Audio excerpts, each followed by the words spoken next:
Good day. When we talk about the EU, when discussions happen about the EU, the European Union, one often hears the expression democratic deficit come up. This is obviously controversial. The EU, on the contrary, represents itself and loudly proclaims itself to be the embodiment of democracy.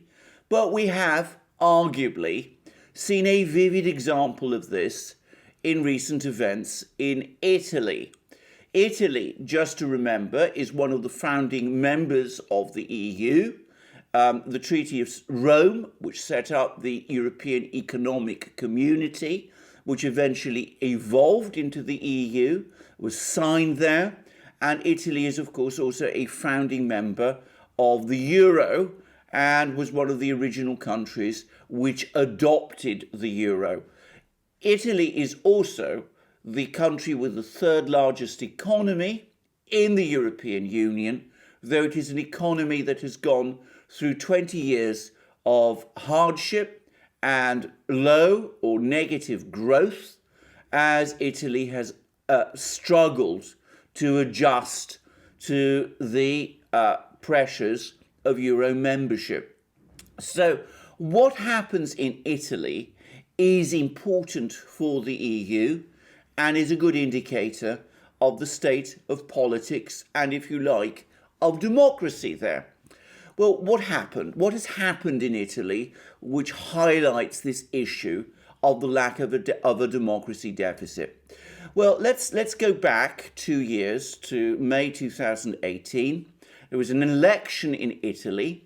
Eurosceptic parties, the Five Star Movement and the Northern League, led by Matteo Salvini, won conclusively and proceeded to form a government.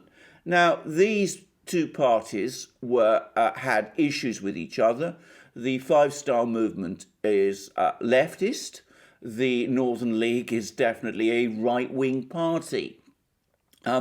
This was always going to be an unstable and unnatural coalition, but these two parties did have apparently a shared skepticism towards the EU and towards Italy's membership of the euro.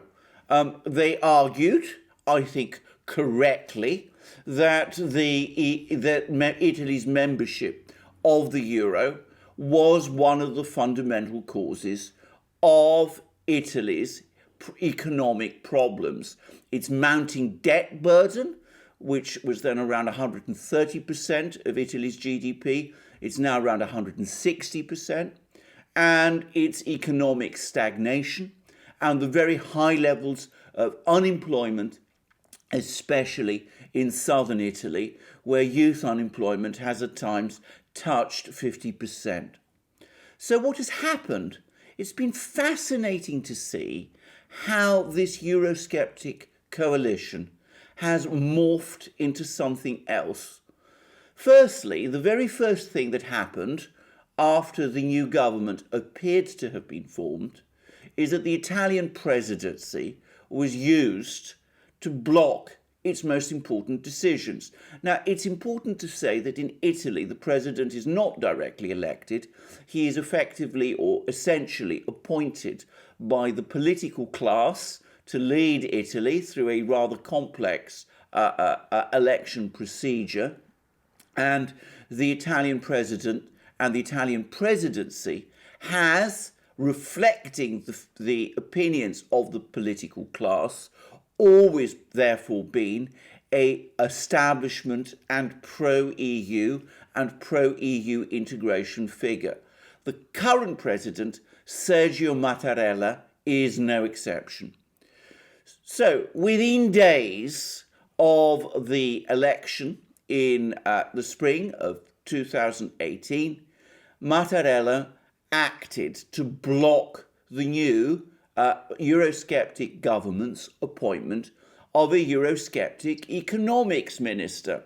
The person who was suggested, Paolo Savona, had written articles critical of the euro, and Mattarella said that he would not agree to have him appointed. Instead, when the new government, or rather the new elected government, appeared to insist upon his appointment, Mattarella went ahead and actually appointed a new figure, a man called Carlo Cottarelli, as a technical prime minister, whilst this issue was supposedly going to be sorted out. I would add that Mattarella's decision to block Savona's appointment was made on the basis of some constitutional duty that Mattarella supposedly had to protect Italian savers. I have never been able to find where this constitutional duty of the president comes from, or upon what basis he invoked it in order to block the choice of finance minister of a newly elected government. This was an important test, and it's important to say that the new government, the elected government of the Five Star Movement and of the Northern League, failed it. Savona was not appointed, and instead the new finance minister was somebody who basically followed the euro line, the EU pro-euro line. Then what happened was that the following year, 2019, as a result of a complex set of intrigues within the newly elected government, Matteo Salvini, the head of the Northern League, was persuaded to resign. He resigned in the belief that his resignation would lead to new elections.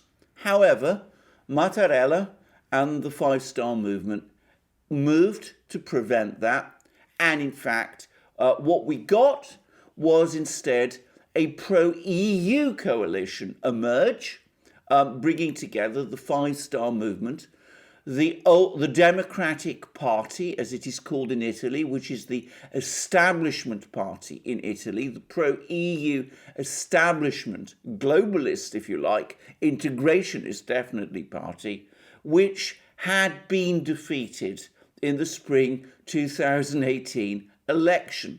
This was an extraordinary step because, of course, the Five Star Movement had been set up, had been created as a left-wing challenger to the Democratic Party, and yet it had gone into coalition with that party.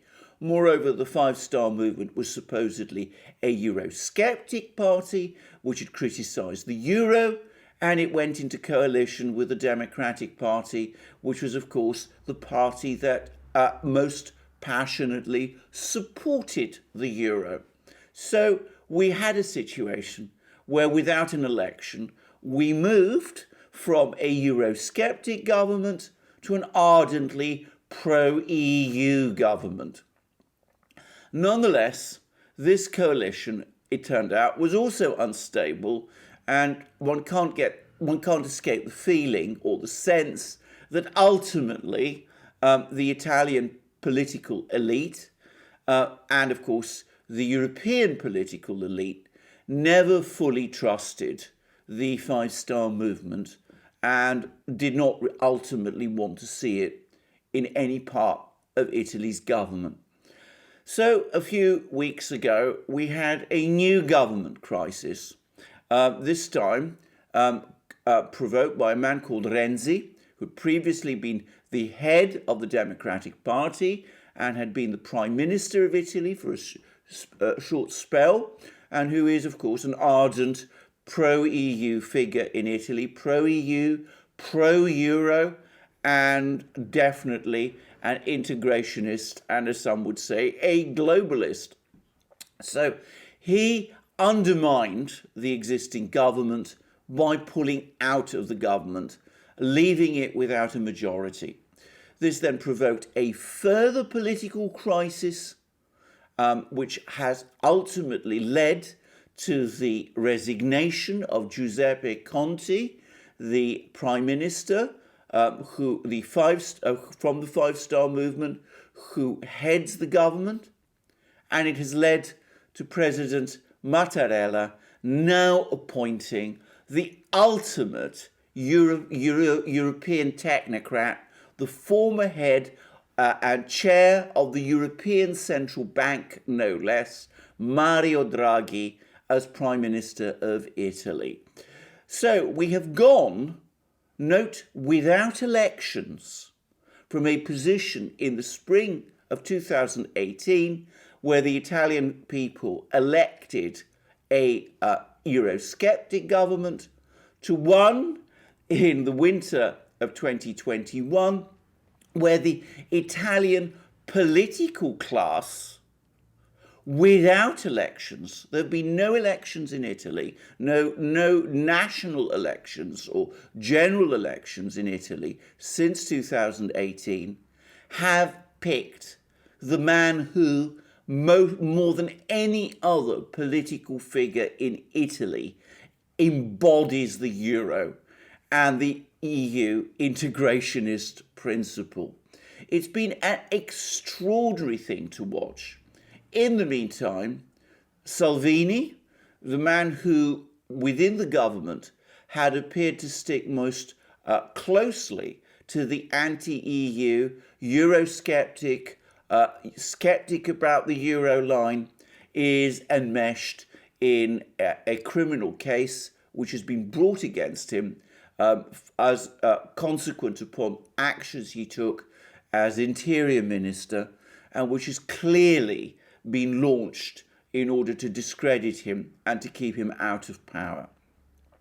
It has been a remarkable and extraordinary movement to see how the will of the Italian people, expressed in the election which took place in the spring of 2018, has been set aside, and through a series of manoeuvres in which the Italian presidency has played a key role, we have gone from a Eurosceptic government elected by the people to a technocratic government appointed, a pro-EU technocratic government appointed by the elite.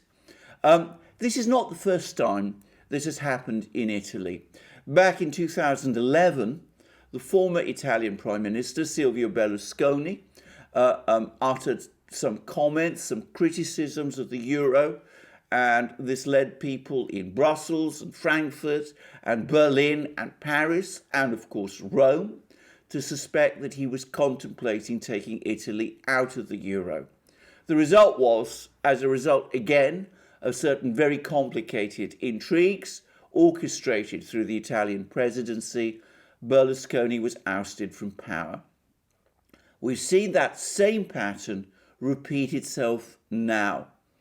Well, what happens next? We're going to discuss that, that's to say, myself and my colleague and friend Alex Christoforou, in a programme we're shortly going to do for the Duran, which should be appearing in parallel with this programme.